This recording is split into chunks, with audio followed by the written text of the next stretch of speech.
All right, see, welcome to the Joyful Hustle. I'm your host, Lakeisha Lockwood, and we have a very special guest with us today, Nicole Womack Sorrell. Y'all, she got married, and I ain't want to mess her name up. She got married and changed her last name again, so I let her say it so I wouldn't screw it up, okay? No problem. Okay, we have Nicole is a licensed therapist. Yes. A wife. Yes. And a mom of two amazing boys, Nicholas and Cash, who I know both personally. So great kid. She's a great mom, great person. Thank you. But so Nicole, as a licensed therapist, is joining us today. We are going to discuss mental health and mental health in the hustle. Basically, we're going to talk about how important it is to maintain healthy mental health while juggling multiple duties, especially as business owners and people with side hustles, because times can get real crazy real quick. And if you don't have the right tools and you're not equipped with the right information, you'll find yourself in a straitjacket or sliding down the wall crying, sucking your thumb somewhere. So that's not what we want. So let's get right into it, Nicole. Okay, let's go. Tell us a little bit about yourself and what inspired you to go into therapy. Okay, so like you said, I'm a licensed clinical professional counselor, licensed in the state of Maryland. But I also have a background in business. I have my MBA. And I forgot about all of that. Go ahead, talk your talk, honey. Listen, I got the paperwork. Okay? I know that's right. And I was working in business for like 15 plus years. You know, you come out of school and you're like, okay, I just got to work. Mm-hmm. You know, I got to do what I got to do. And you don't think about what am I going to be passionate about? What's going to make me happy? It's like, I got to make money. I have a child. I have responsibilities. No, that's real. And so I just was doing like project management and accounting. And after a while, I hated it. I was like, first of all, I'm not making enough money. Not what I feel like I should be making. Mm-hmm. Based on all this student loan that I have, that part, and where I live, and also I wasn't happy. I wasn't fulfilled, and so I started my own mental health journey. I started going to a therapist, talking to her, and she was like, "Yeah, you're not happy. You don't like what you're doing. So what is it that you want to do?" And I'm like, my dream was to be a Supreme Court judge. That was my dream as a little girl, and so. When did that change? As I got older, and I guess because I had my son, and I just went off to college, and then I thought about like, oh my gosh, law school, and the bar, and I think in that stage in my life, I was just like, I'm not gonna be able to do this. So I just did what was easier for me at the time. Over time, I was like, yeah, I probably don't want all the politics to come with being a. I mean, it would be nice to have a friend who was a. But to be a Supreme Court judge, and I always thought I was gonna be the first Black woman. Now we have one, and I saw her. They tore that sister down, and she had a great. It was her great career. Child, I would embarrass my whole family. So it wasn't for me. Got it. So I said, I love to help people, and I'm big on being healthy mentally. I truly believe that we as a people, particularly as Black women, survive. We're always in the survival mode. That's what we're taught. Always. And I always think, that's very much rooted in slavery and our history in this country. You have to survive. There's no such thing as thriving and doing good. And so when I got into the mode where like I'm going to thrive and I'm going to show my children and these next generations something different, I feel like, okay, I can do this in a mental health space. I love my therapist, and I really feel like I could be helpful. And she said, I agree. I think this is going to be good for you. And shout out to Dr. Princess. She really helped me. And yeah, so I went back to school and I said, this is what I'm going to do. And I loved it. So this is the second master's, right? This is my second master's. Okay. Yes. So I went back to school, did my time during COVID. So all my clients virtually, graduated virtually, and took my test, aced it on the first time, got my. I know that's right. I love it. Yeah. I love it. Okay, so now that we know how you got into therapy or how you got into being a therapist, tell me a little bit about what's a typical day like in the life of Nicole as a therapist, as a wife and a mom. Like, I know for me, being a business owner, a wife, and a mother, it can be a lot. And also, as a person who is actively in therapy, I believe in therapy. If you ain't in therapy now, you better get in there because we all get you so much. Especially if you got insurance, you so benefits. Hello, you pay for it, use them. But I am very big in. I wish more of us would go to therapy. But I know that as all of those things, it's so important for us to be constantly working on ourselves because things change, people change. And so just tell us a little bit about what it's like in the day, a day in the life of Nicole. And because listening to other people's problems can be a lot. I know as an empath, I take on other people's issues and thank God for my therapist. That's not my, that's not my ministry anymore. I can only imagine as a therapist the types of things that you hear from people and how that can affect you. Yeah. So give me a little bit about like a day in your life. Okay. And then what are the things that you do to kind of cope and maintain your own mental health as a business owner and a wife, especially being a therapist, because you're taking on other people's problems like on purpose. Not like you get paid to take on other people's issues. But it's a choice. And it's an active choice. So a typical day, there are no typical days in my life. My days vary. So I am a therapist. I have my own private practice. And I also am a therapist for the Juvenile Detention Center. And I also work for OMHC, which is the Outpatient Mental Health Clinic. So it depends on the day. Today is Wednesday. It's my off day, but first Wednesday of the month, I see clients. Okay. I had 2 clients. Well, first I took my puppy out. I got a new puppy. Took the puppy out. Saw my 2 clients. Got ready, came here. Got to go home. Going to see 3 more clients. If I'm going to the facility, I'm getting up. I'm going to the facility. I'm seeing the kids. I'm dealing with them. That's a lot of crisis support. And I may see some private practice clients. I go to the OMHC on Thursdays. My days vary, but it's a lot of client care, and I'm really still trying to get to a day where, okay, this is my admin day, because if we don't do notes, you can't bill, we don't get paid.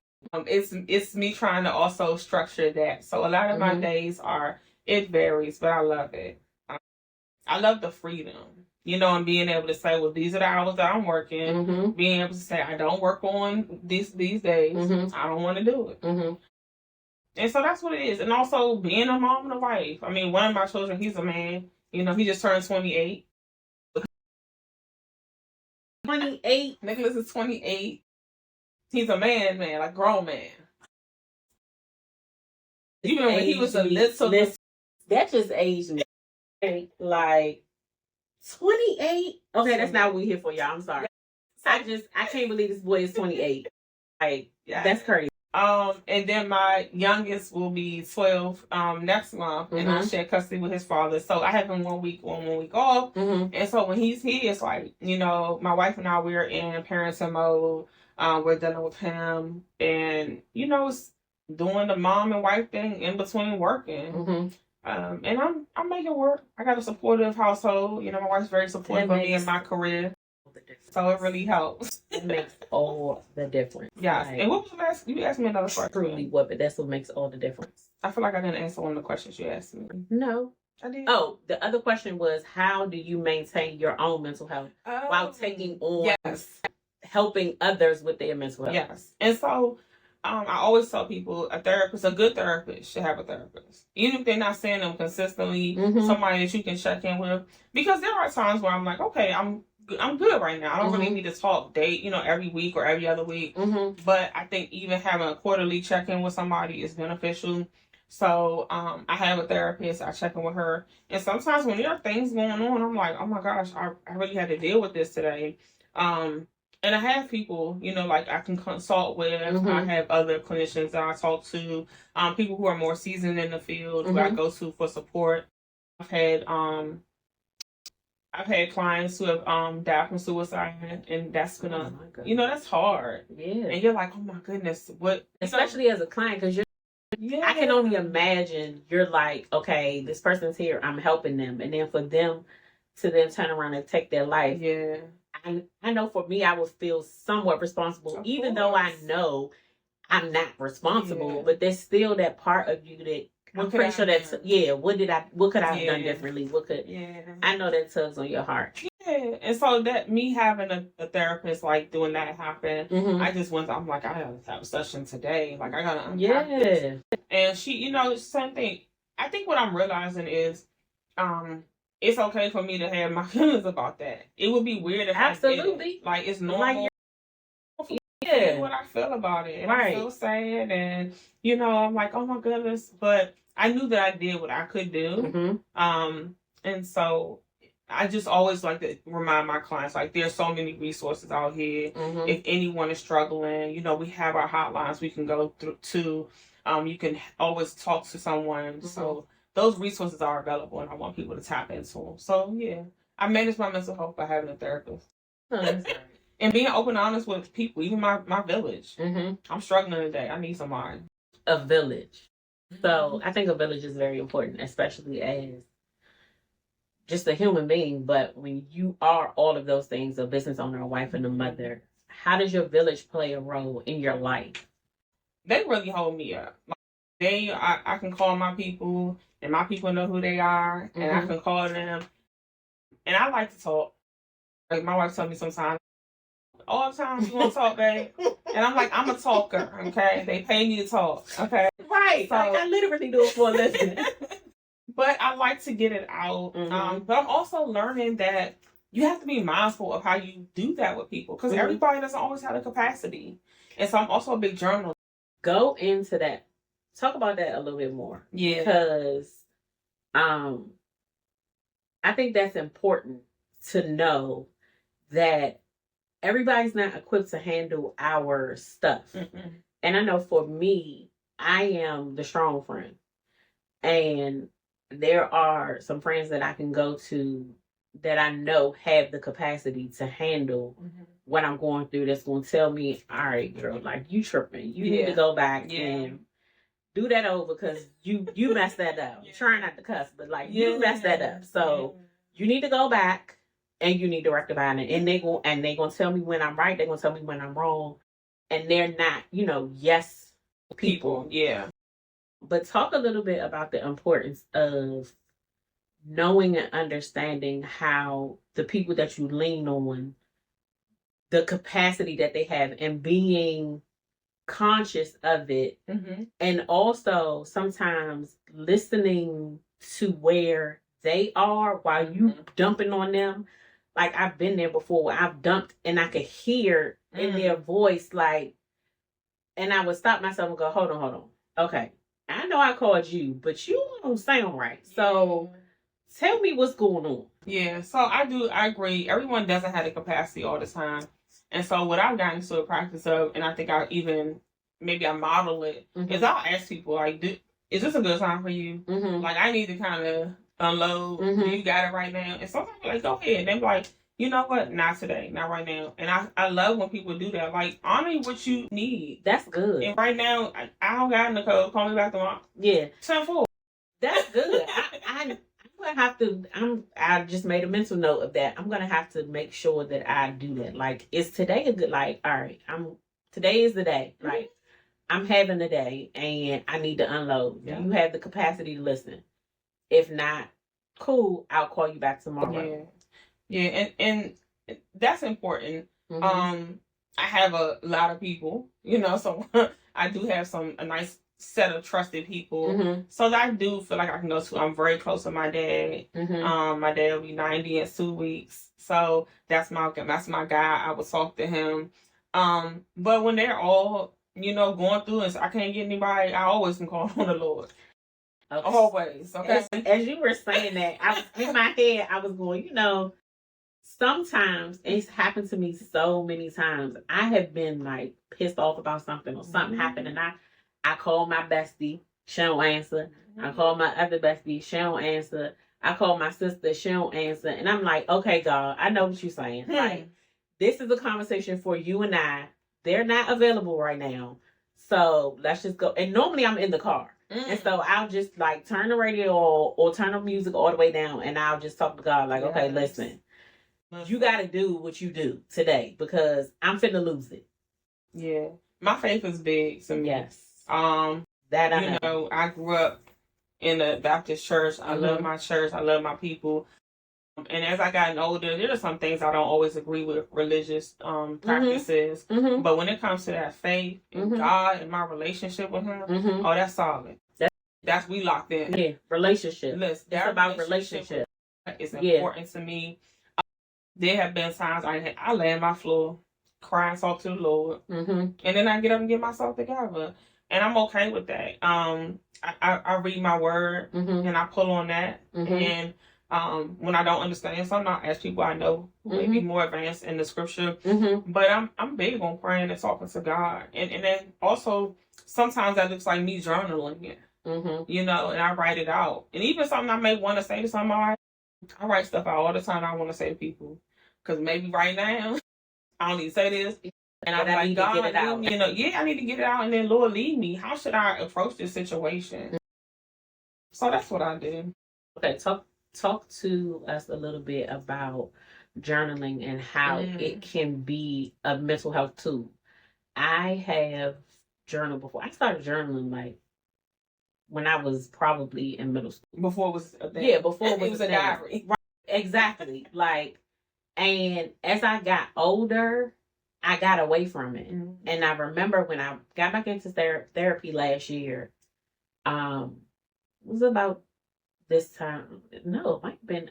Anyway, when I got back into therapy, one of the things that my therapist said was, I want you to start journaling again. And I was just like, okay, like,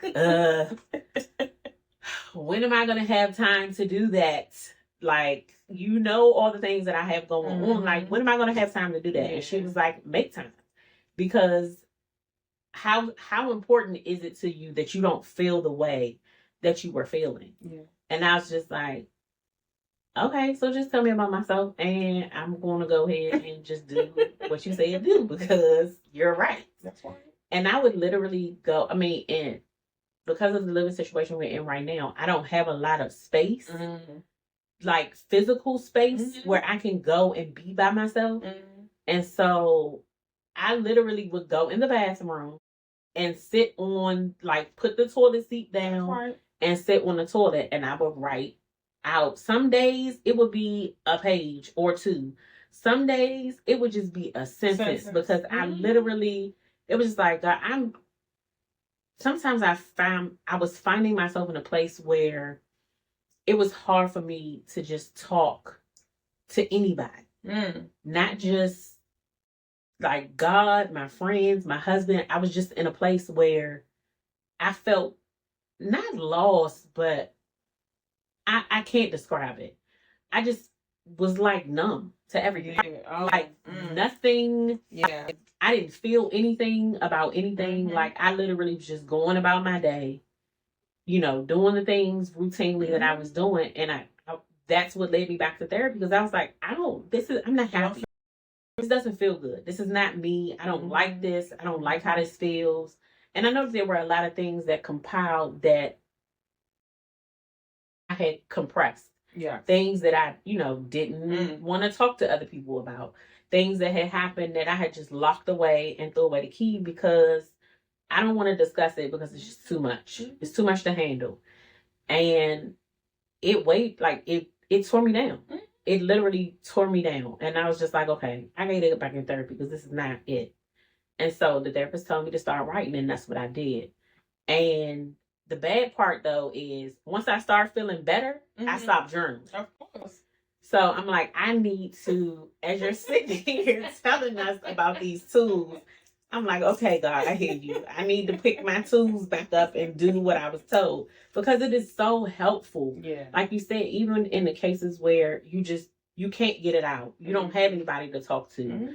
And you don't, in that moment, you might not be in a place where you can have an out loud conversation with God or whatever. You pull out a piece of paper, a book, the notes app on your phone, and you just let it all pour out. And however it comes out, it comes out. But at least it's off. Yeah. Yeah. And I love that, like, even your therapist, you know, suggested that to you. Because we do have a lot of times where people are like, oh, I used to journal all the time. And it was so helpful. And I'm like, why are you putting that? Well, I started feeling better. And then y'all love to say, well, I feel better. And y'all start canceling y'all appointments. I mean, honey, listen. My therapist was like, listen, you are in such a great place right now. I'm so proud of the progress that you've made. What are you feeling? Do you feel like, no, stop. No, man, we're not stopping. You can back away. Yeah, I'm like, okay, so I started out once a week. And then as, you know, slowly progressed after probably about 6 or 8 months, she was like, I can see the change, just the conversation, how you are handling, you know, situations. Do you still feel like, and I was like, okay, we can do every other. And then, so we went to every other week. And then she was like, well, you know, it's time to reevaluate. What do you think now? How are you feeling now? I'm like, I'm feeling good, but okay, we can do I was like, listen, Dr. God, you're not getting rid of me. Okay. I've been down that road before where I didn't have, you know, like you said, things get good and then you just stop. And I'm just, before it was a case of there was a change in insurance. Yeah, that's different. And so it was an excuse, honestly, not to pick it back up. Yeah. Not because I didn't want to, but just I got frustrated with the whole process. At the time, Kaiser didn't have therapists, and so then they got their own therapist. Once they got their own therapist, you had to wait 6 months to get in with somebody. Of course, this was during the pandemic. Yeah. So everybody's in therapy then. But I just was like, you know, forget it.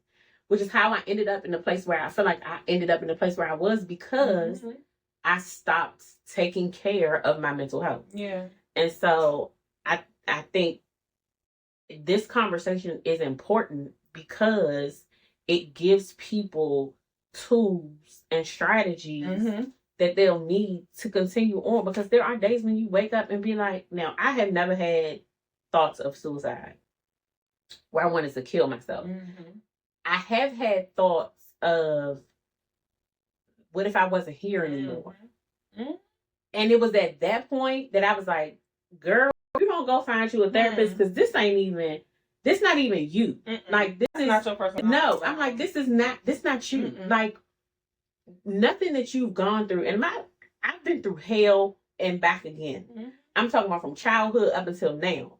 And so, thankfully, I've been surrounded by people, family members who, you know, stepped in when they needed to, or when I needed them. And I had other people that I could go to outside of my mother. I love my mother to death, but growing up, she was not somebody that I could talk to. You know what I mean? It was literally a mother-daughter relationship. I'm the parent, you're the child. You do what I say, not what I do. And that's it. You don't go outside telling people about what's going on in this house. All of that. Yeah, all of that kind of stuff. And so as a parent, I made sure that I did not put those same things on my own kids. Yeah. So I hope that I cultivated a relationship with them where they feel like they can talk to me. I feel like I have. I feel like they talk to me openly about a lot of things. And of course, there's some things they just, at the end of the day, I'm still a mother. So some things they just not going to, But I feel like this conversation is important because people get in a place and they get stuck mentally. And I'm not talking about stuck with, you know, what's my next goal? What's my next move? I'm talking about stuck like, I don't even know how to get up in the morning and have joy. I don't know how to get up. I don't know how to look at my kids as the blessing that they are, because they are getting on my last absolute nerve.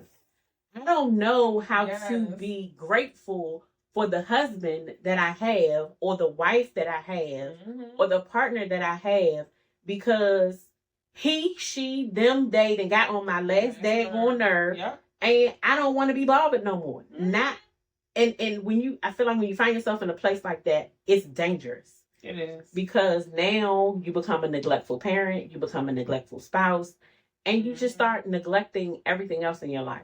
Yeah, to me, that's also, those are some of the signs of depression. Mm-hmm. You know, when we start not wanting to do stuff, when we start isolating, when you get up and you can't really get out the bed, Mm-hmm. you don't want to eat, you know, your sleep pattern, all those things, those are the first things I'm asking clients. It's like, okay, we dealing with something here. Right. When we start not being able to do our ADLS, which is like our activities of daily living, that's something concerning. But to kind of go back to a couple things you actually said, but the journaling piece, I love journal prompts because sometimes people don't know what they want to say. Okay. So I always, clients are like, I want to journal, but I don't know what to write. And I'm like, well, just write what you want to write. So I'll send journaling prompts. I find y'all Google, Instagram, all of them, Pinterest. It's plenty of journaling prompts out there about different topics, and it just helps guide you to kind of get you thinking, and then you can just go off, you know, how you want to. I also I use journaling. Like I said, my wife, when we hit she may not want to talk about something in the moment, and I want to talk, and even not even her, it could be anybody. Right. When I have issues, I like to go. Like, let's talk, let's resolve. And sometimes people are like, I don't want to talk about that right now. Give me a break. And so I'm gonna pull out my journal and I'm gonna start writing down everything I want to say, getting it out, and then realizing, you know what, you really don't even need to say that. That was just something you need to get out of your head. That's important. Yeah. That's very important. Because a lot of times you be in your emotions and you get to saying stuff that you can't take back. And now you cause sometimes irreversible damage.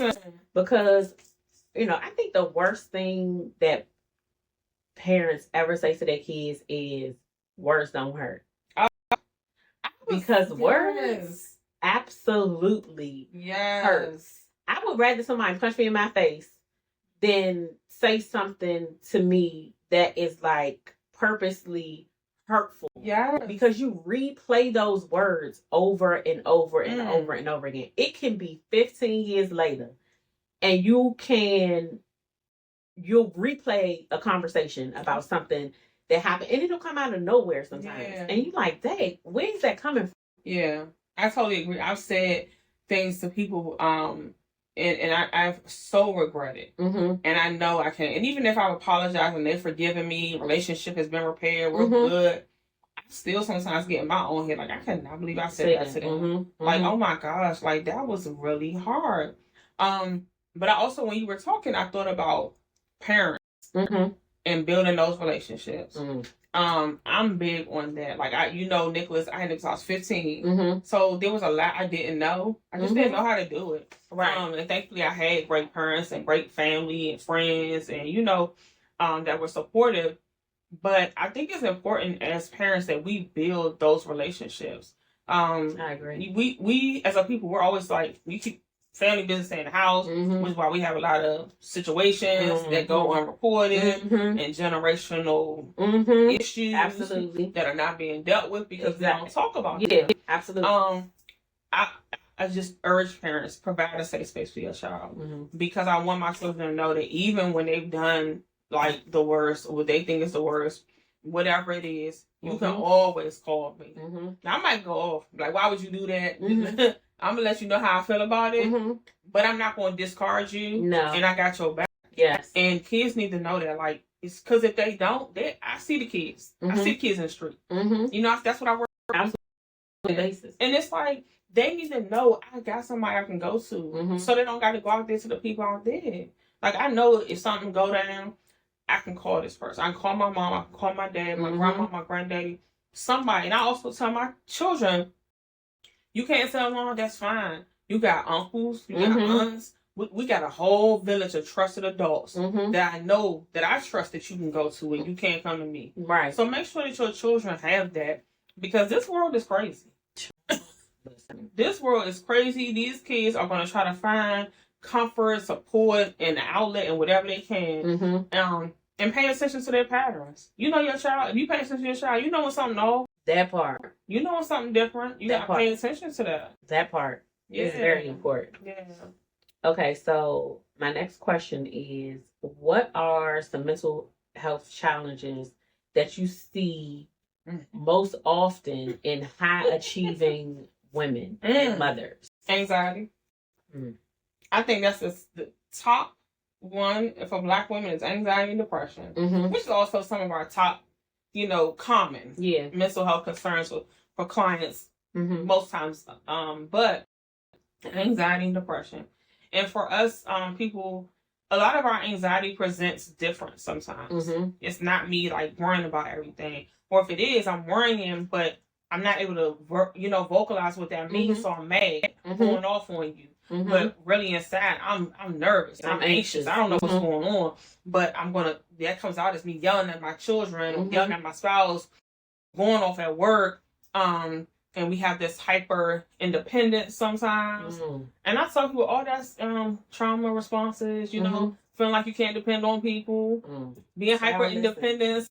Independent is get out of my life, Nicole. I'm not in therapy today. That's not what we're here for. That's what like when we or hyper, it's like I have to do everything. I got it.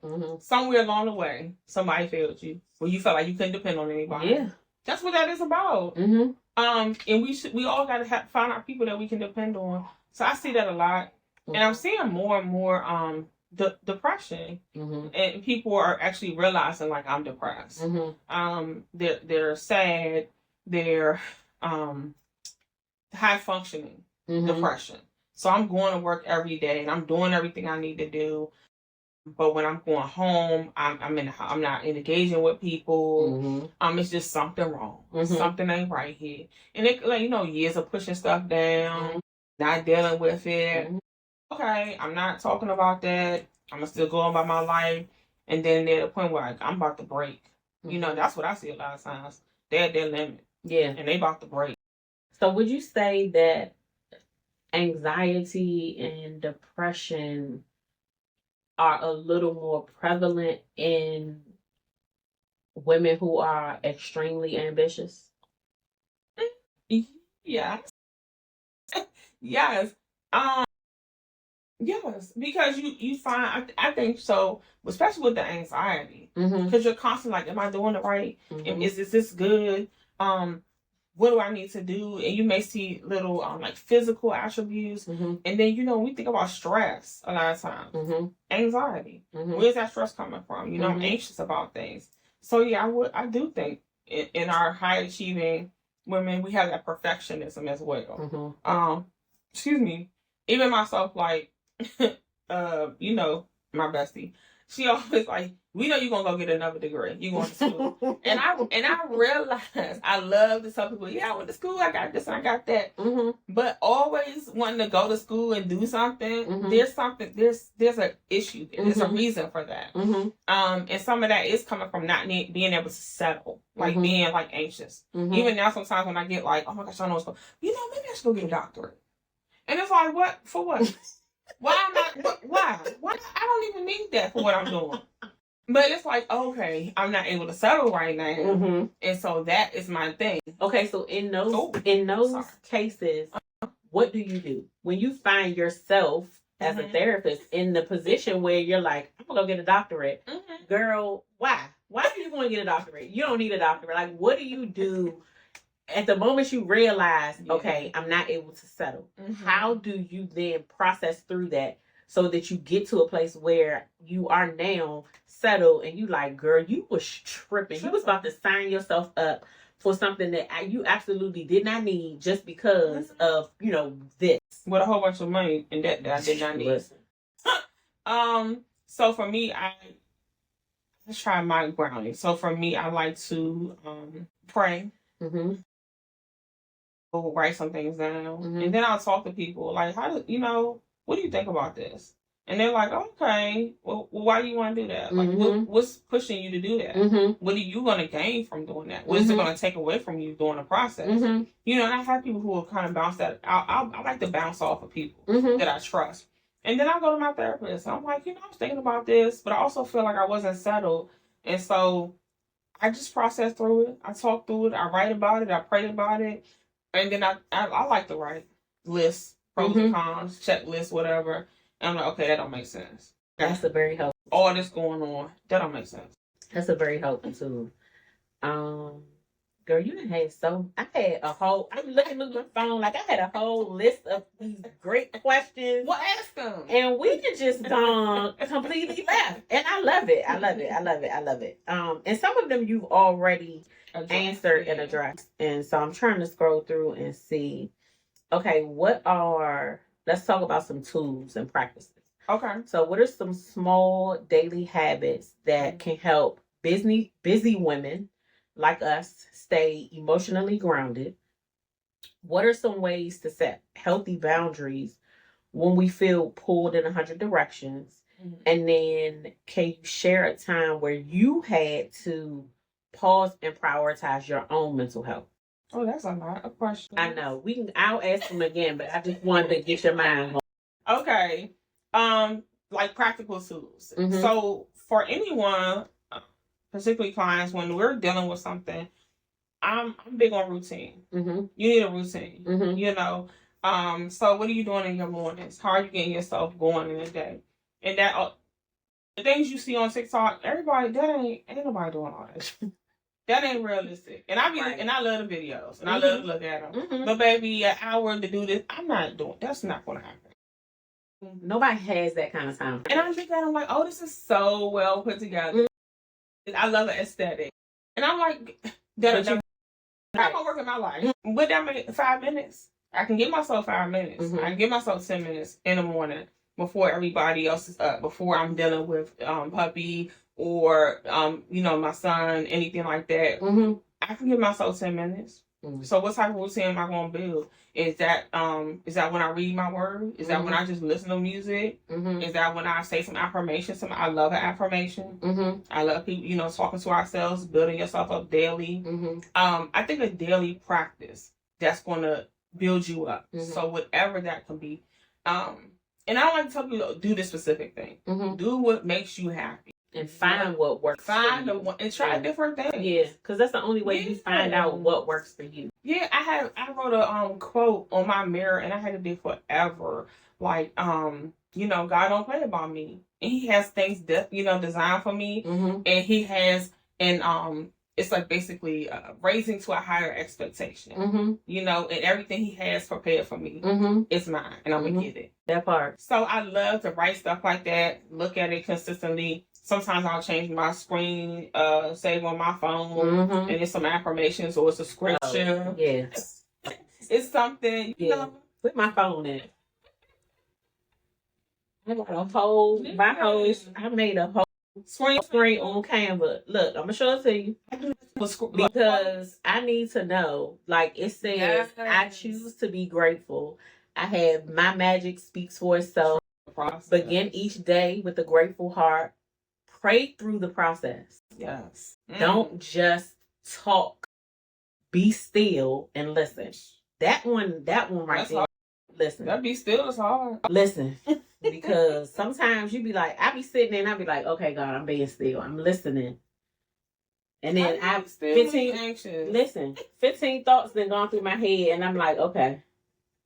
But no, I agree. I think those little things are mm-hmm. I think make a huge difference. Yes. And so I think finding something that works for you, mm-hmm. That you can do daily is important, because what I think it does also is when you are dysregulated, is you have your thing, mm-hmm. you can pull on it. Mm-hmm. One thing that I learned early in school was, we tell people to calm down, take a deep breath. Mm-hmm. That don't work if you don't practice it. Yeah. I tell clients all the time, you can't ground yourself with techniques if you don't practice them. Yeah. So find something that works for you, practice it every day, so that when you need it, okay, I can do this. Because then it becomes a habit. Yes, I can put on this right now. This regulates me. Mm-hmm. This calms me down. Some people need to touch something. Some people like to get an ice cube, touch it, whatever it is, mm-hmm. that can work for you. Practice it every day, because you will need it. No, that's good. Yeah, absolutely. Now, okay, so the second one is give us some ways to set healthy boundaries when you feel like you're pulled in 100 directions. I know for me, as a mother, as a wife, as a business owner, and I think the other thing too, for me,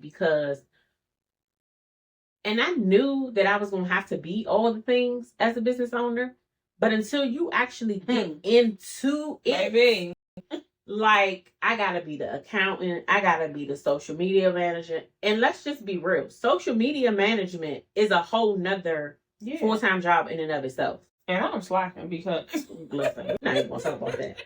I had hired my daughter to be a social media manager, and she was doing a good job, but she was like, mommy, I need the content. And I'm like, all right, I got it. Mm-hmm.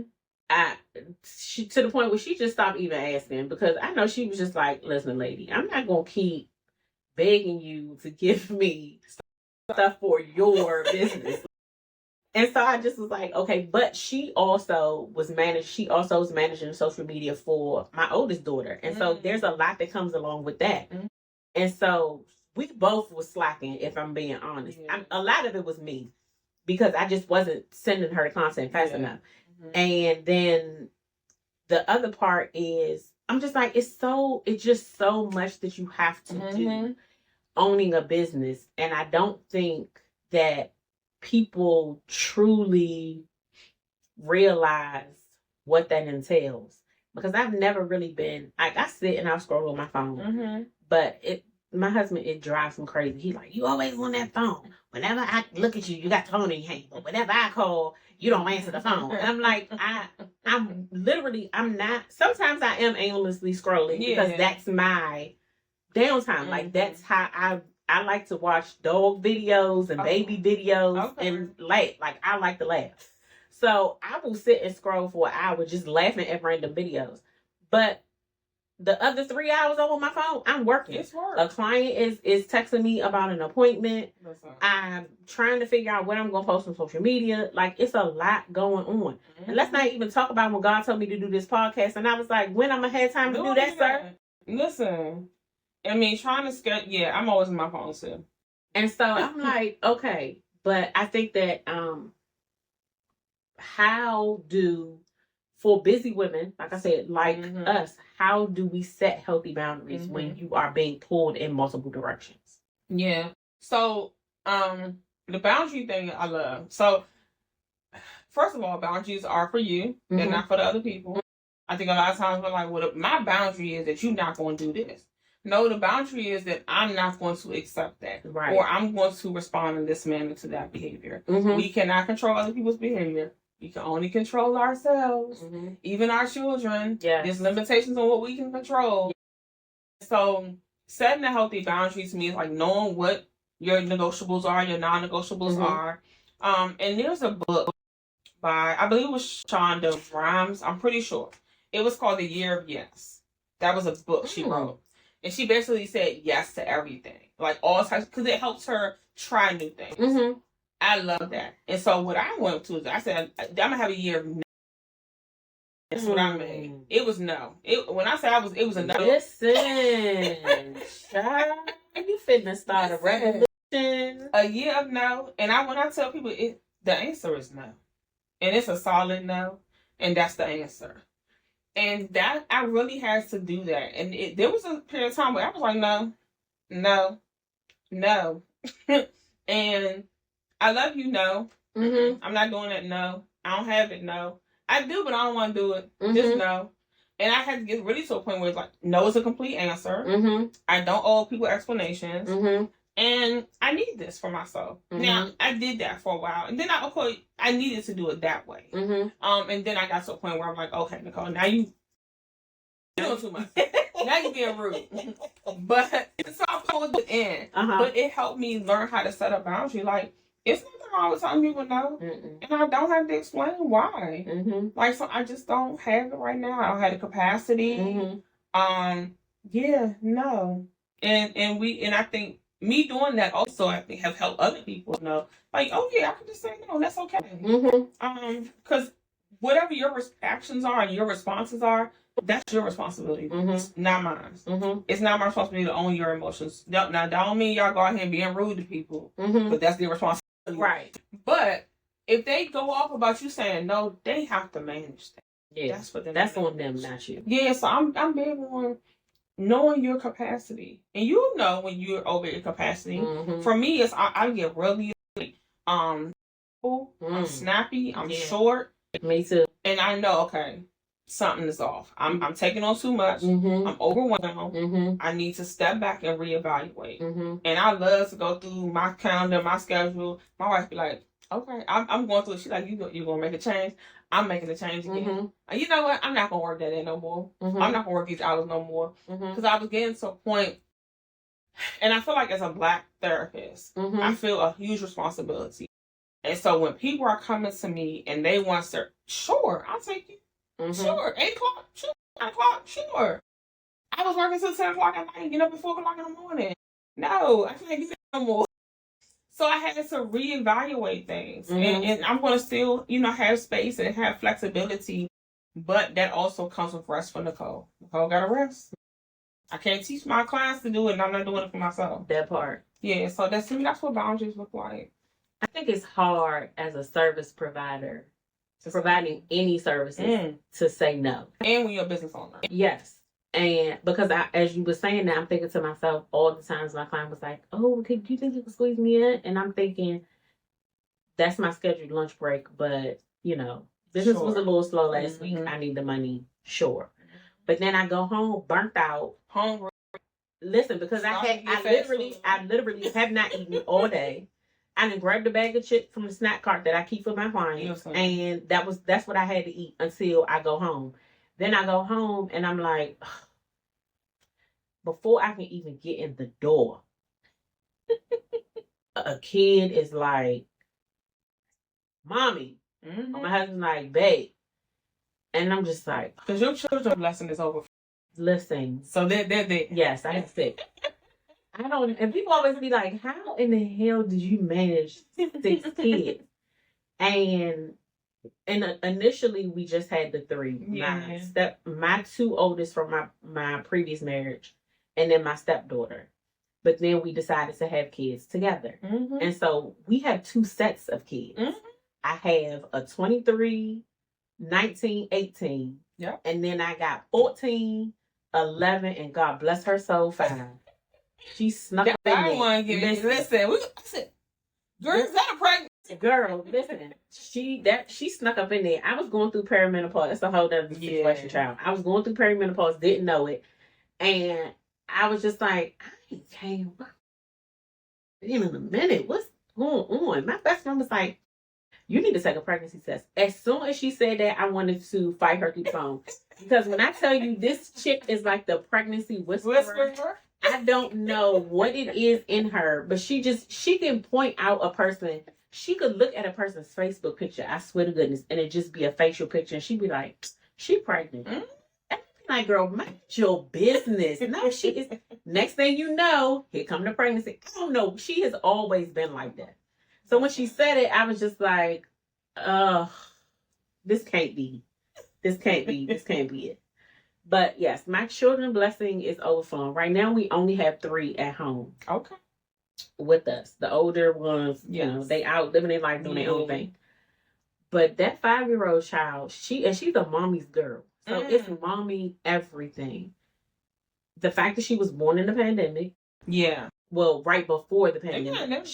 Listen, I can't wait for the studies that are done. Oh my gosh. Behind pandemic kids. Like I'm trying not to get off topic, but this is probably need to do a whole podcast about it's gonna be some stuff pandemic kids, because honey, they different. Yeah.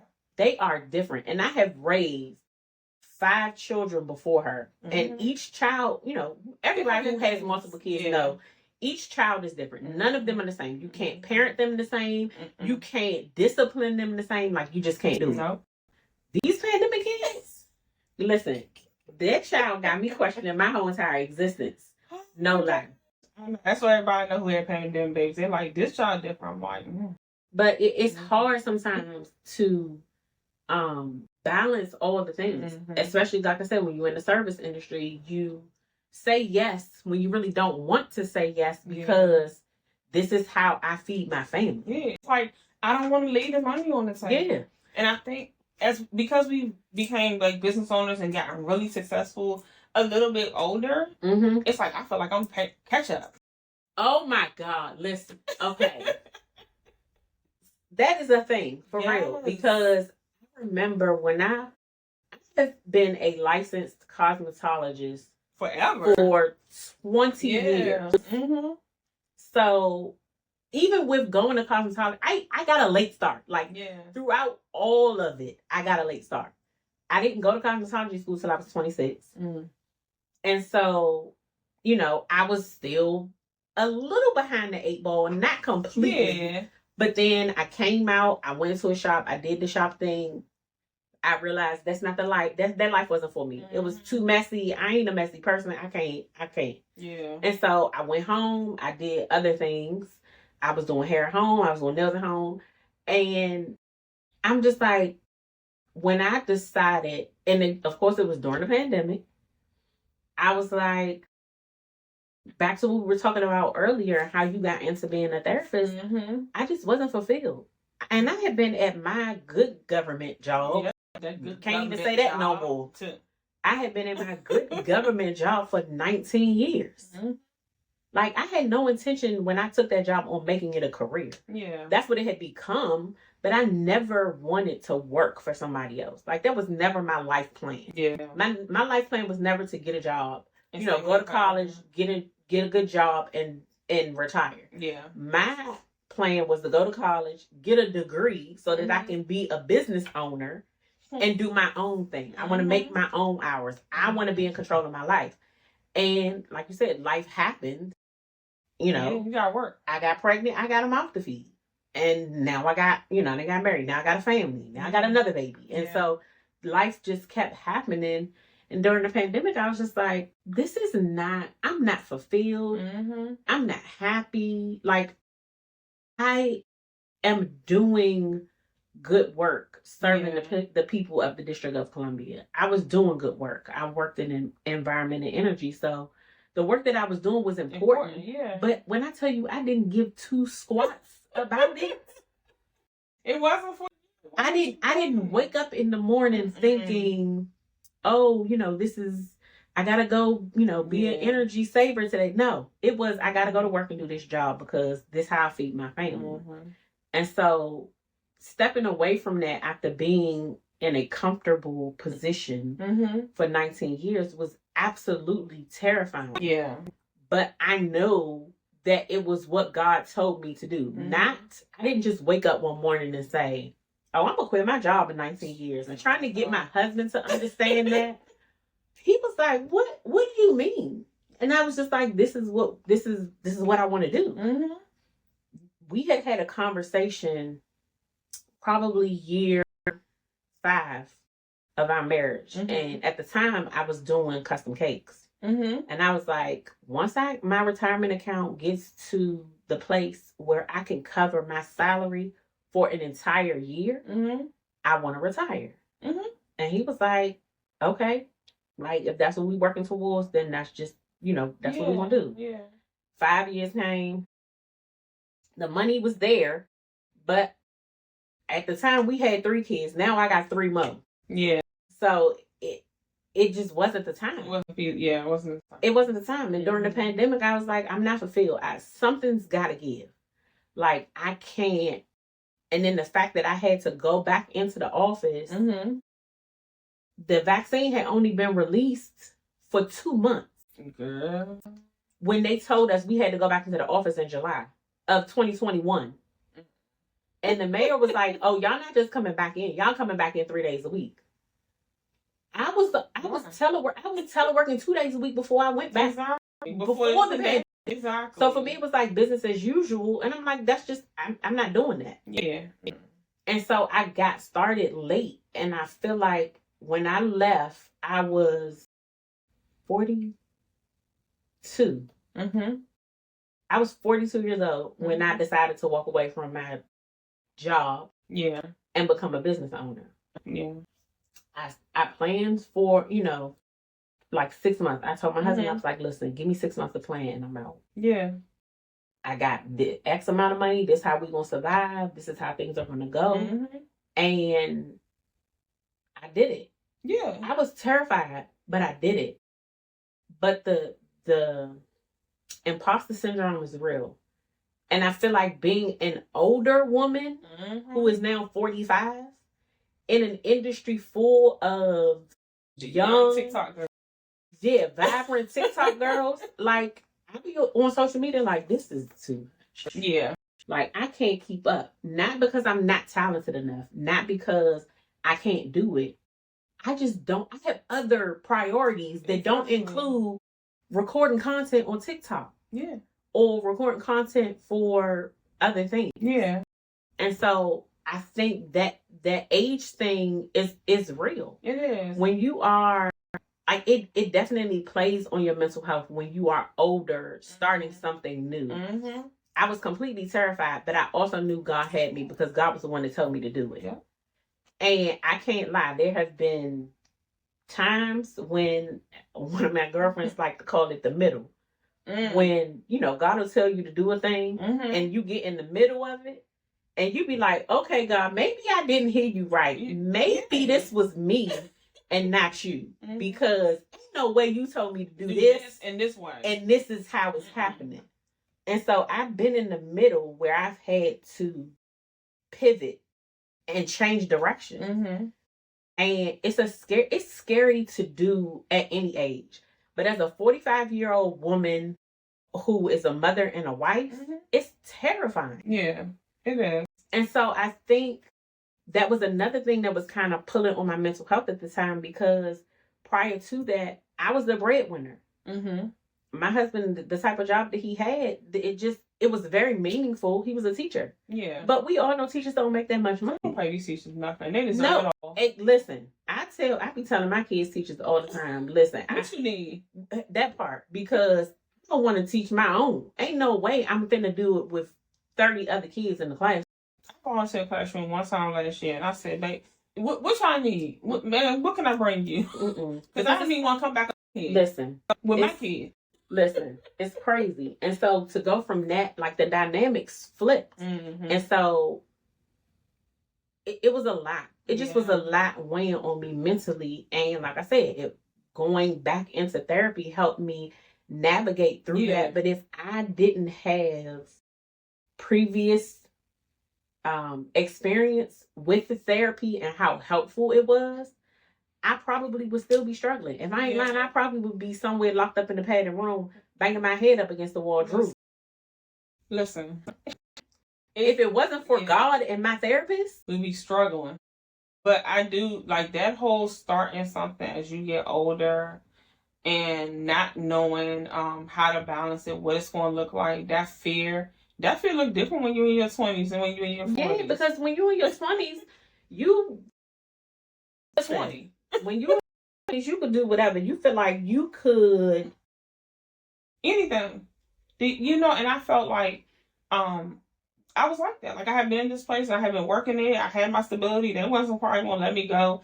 I pretty much, my old supervisor, one of my good friends now, sure, you do what you want. You do what you want up in here. And I did.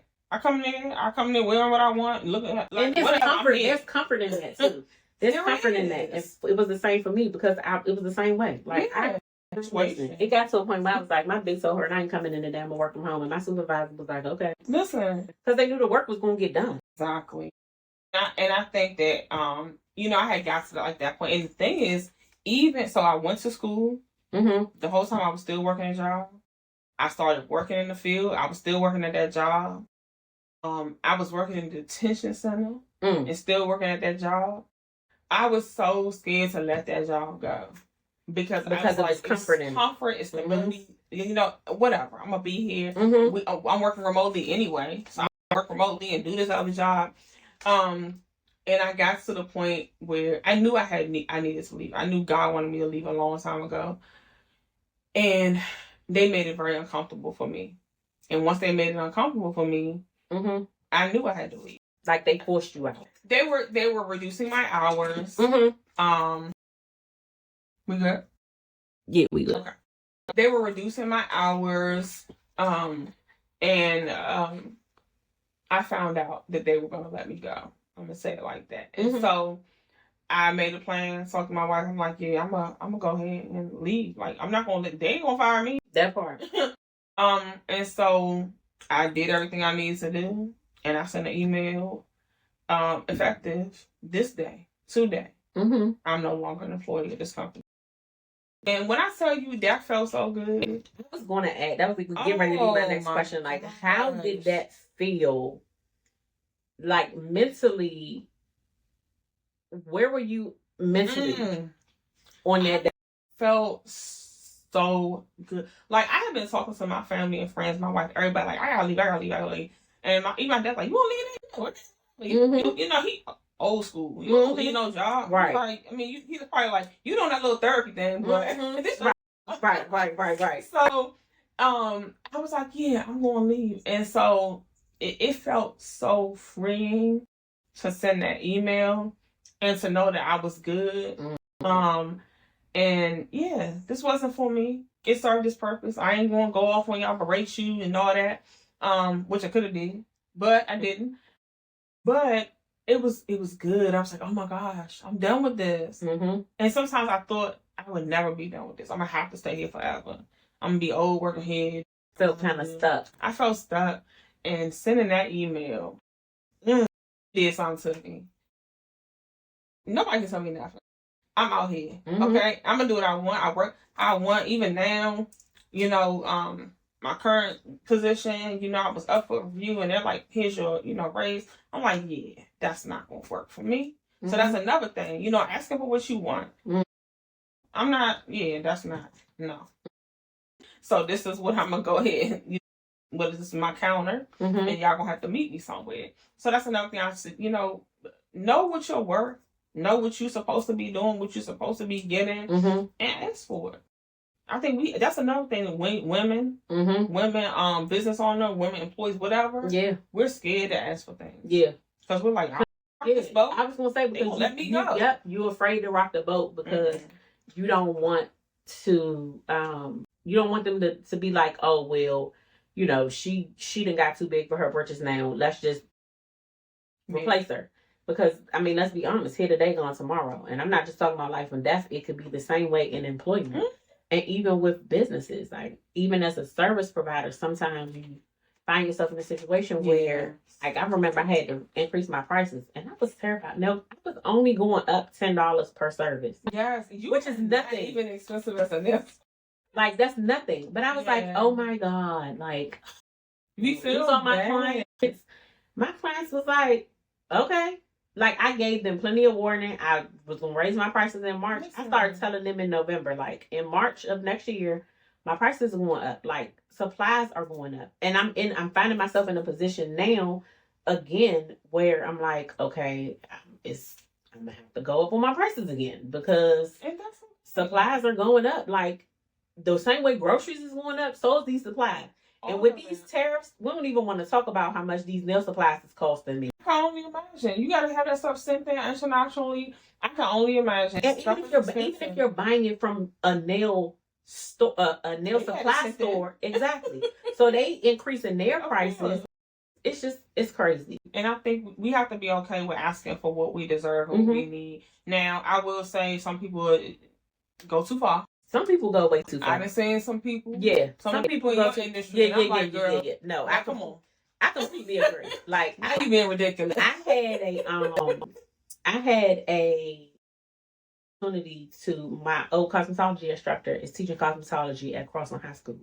And so I had an opportunity to go in and do like a demo for the class. Okay. And so I did my little demo, and then the girls that were, because it was only girls in class, were in there, and we did like a Q&A session, and one of the girls was like, I know you're a nail tech, but you're also like a licensed cosmetologist.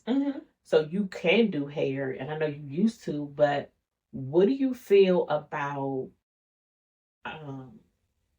them not washing hair? Girl, listen, that is another episode for another day, okay? And I may have to do an episode about that also. But I'm just like, are you kidding me? You want me to pay you $200 and you're not even going to shampoo my hair?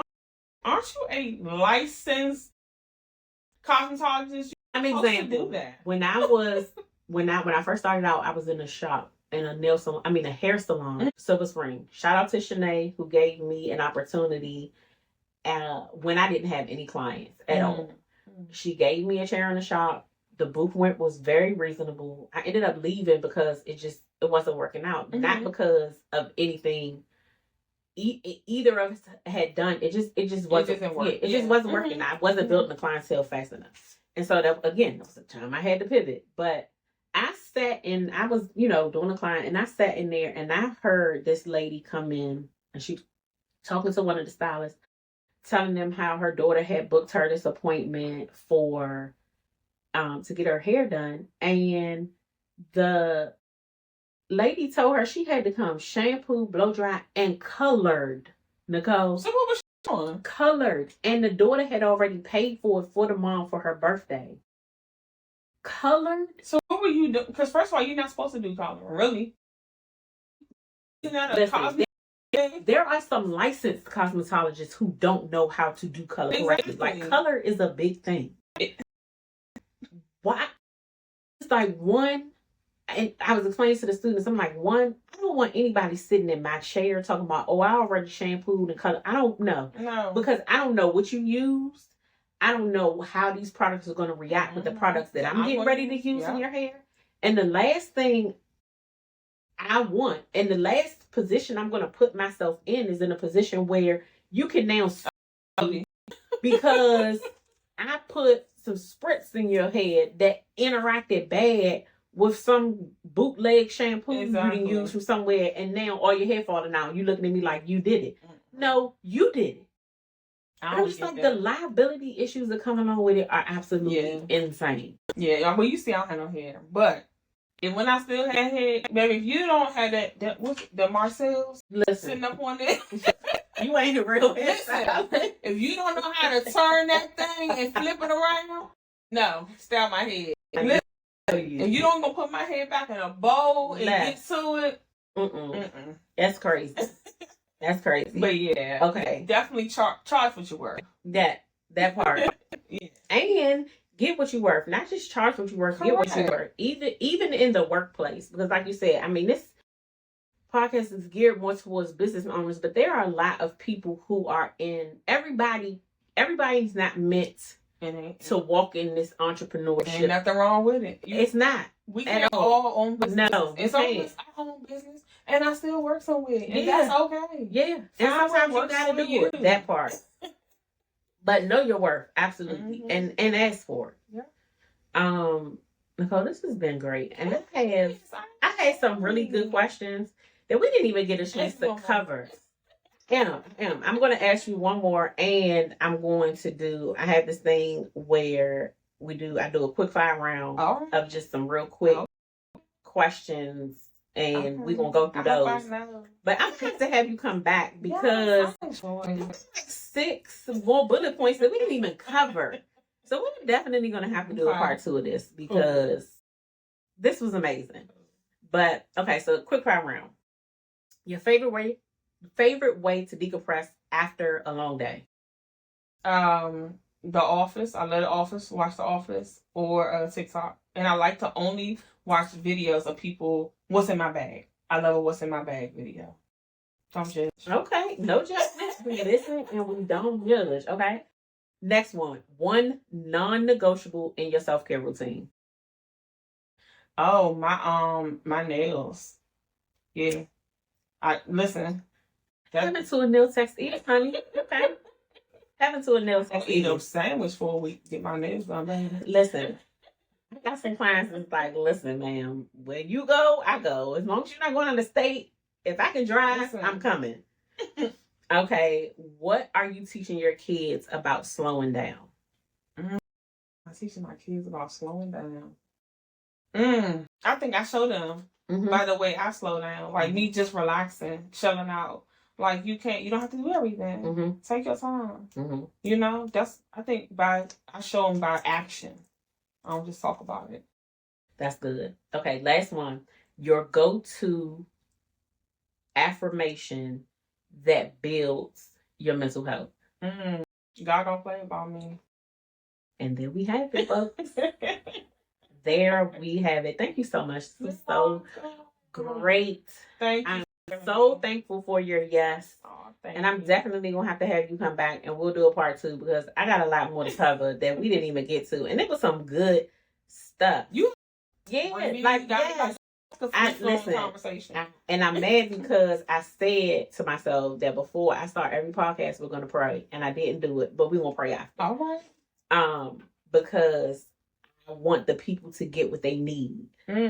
Not necessarily just, us chit-chatting and being and kikiing is good. But a lot of the topics that I have to cover are topics I felt like that I needed. And what I really wanted to do with this podcast was create a space for women in business who are also juggling other things like motherhood and being a spouse.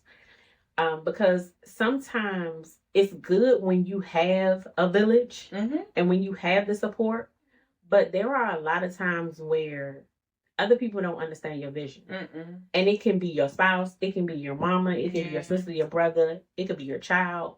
They don't understand the vision that I'm a woman of faith. So for me, it was the vision that God gave me.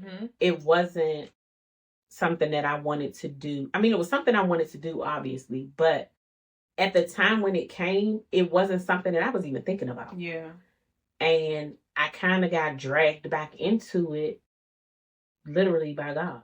Even with this podcast, I was like, everybody doing a podcast. Like, everybody got something to talk about. And I'm just like, one, I don't like the sound of my own voice. And two, what am I going to talk about? Like, what do I have to offer to the podcast world? Girl, all the life experience. And then God was just like, I didn't tell you to do anything but start the podcast. Like, you asking questions that I already had an answer to. You do your part and I'll do mine. And so I want this to be a safe space for women to listen and view where they feel seen and where they feel heard and where they hear something and go, oh my God, I understand that. Or, oh my God, that was me. Or now listening to this, I have, especially episodes like this, where we're talking about something as important as mental health. Mental health, I feel like, has become a buzzword. Like, people use it just like, Yes. And I and I do want to say this before we close, and please don't cut. If y'all gonna go out here and get a therapist, y'all get y'all somebody who's like that part. When somebody giving y'all care, they telling you certain things, make sure they licensed. I'm not saying you can't talk to other people, but make sure they licensed. And look them up. Because there are ways to look up licensed professionals in every state. Yes, you can. And I'm not talking about just your therapist. I'm talking about your therapist, your mechanic, your nail techs, your doctors, your lawyers. There are public databases that contain that information. Look them up first and make sure before you go sit in anybody's chair to get any kind of service provided. Make sure they are licensed. Yes, and especially a therapist, because therapy is it's a whole different level of care. Yeah. Like, your therapist is just as important as your OBGYN, as your cardiologist. I mean, it is, because if your mind is not right, the rest of you can't function either. Yeah. Like, I totally agree. Yeah. Look them up. In Maryland, it's the Maryland Board of Professional Counselor. Yes. Google it. You can put somebody's name in. If it will tell you if their license is revoked, if it's active, if it's expired. That part. And if you ever have an issue with a therapist, you can report them to their board. Report it. Whatever if they're a social worker, it's going to be the Board of Social Workers. So, yeah, that. Report it. Make sure people are taking care of us properly, and they're doing what they're supposed to be doing by their ethical standards. Okay, so now we've done the quick round. We're going to close out this episode, but I want you to give us one final word of encouragement for women who are in the hustle. And then I want you to give us where people can connect with you, contact you, and all of that. Okay. I'm also going to put it in a slide at the end so people can contact you if they want services. Okay, so you said one final word. One final word of encouragement for women in the hustle. I mean, you can do this. You got this. It's just you need to set a plan, figure out what you need to do to execute that plan, and move through it. And lean on people. Be okay with leaning on people, getting support, getting the tools that you need finding people in whatever that is that feel that more senior, asking for that advice, and go out there and get what you're supposed to have. You know, God has something for all of us, and pray about it. Talk to Him, and find out what you're supposed to be doing, and then go get it. That's it. She said it, y'all. Go get it. I have nothing else. I mean, I have a lot more, but we are definitely going to do a follow-up episode for this mental health discussion because it's so very important. Yeah. And I'm so glad you came. I'm glad you had me. I really appreciate your yes. Because, honey, I was terrified. I was like, Lord, who is I can't be talking about, you know, I know a lot of things, but it's a lot of things that I don't know. And like I said, that part. And connections are so important. Absolutely. And I'm grateful for the connection that you and I have. Cole is actually my cousin who is also my bestie's best friend. Yes. So that's how we know each other. And I've watched you grow. Thank you. And you know so tremendously. Like I appreciate your family has been integral in that. Like they have really loved on me since I came around as a pregnant teen.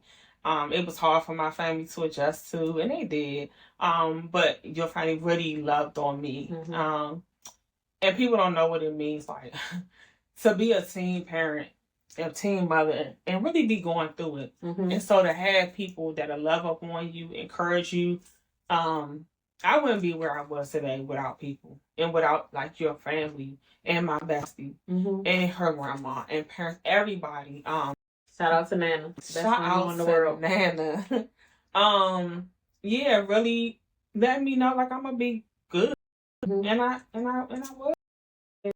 Sitting across this table from you is humbling because, like you said, you were. I mean, and we only 2 years apart. So I was 17 and you were 15, and I remember when I got the word, and I was like, "Oh my God!" Yeah, like how is she going to handle that? And then seeing the things. People don't know your full story. We haven't gotten a chance to really go into that, but you've come such a long way, and I'm gonna try not to get emotional, but I'm so very, very, very proud of you. Thank you. Like you have weathered storm after storm after storm, and baby, you bend but you don't break. Listen, and that is a blessing. Yeah, like you are blessed you. Beyond measure, and I'm happy to be along for the ride, to have been along for the ride, to see, up close and from a distance, the growth that you have experienced. It's amazing. But thank you again so much. I know I said thank you 50,000 times. I love because we have to love on each other as women, as entrepreneurs. Yes. We really do, and I appreciate that. And we no one gets anywhere by themselves. That part, ever. I didn't get anywhere that I am by myself. I couldn't have. So God always sends who we need. So He definitely sent me the people I needed for this, because I was stressing out and I was just like, oh, I actually know some people who've been doing some things. These come out. Yes. Just right, so yes, my website is realtherapyservices.com. So it's Real Therapy Services. That's my practice. It's revitalizing, empowering, attainable, and lasting. That's what the real stands for. So you can find me there. I'm on Instagram as Nicole with 2 L's _ the Real Therapist, and I am what am I about to say? I'm sorry, a Maryland Medicaid provider. I take Maryland Medicaid, and I take most commercial insurances. So. Y'all heard that. Listen. You don't have no excuse. No. And if she gets too busy, I know plenty of people. She can refer you to somebody. But I'm telling y'all, we all need therapy. Yes. So go. Get it done. Thank you, ma'am. This has been another episode of The Joyful Hustle. Thank you guys so much for joining us. There will be a link in the slides behind this so that you can get in contact with Nicole if you would like to. But until the next episode, love you. Bye. That was good. Oh my God.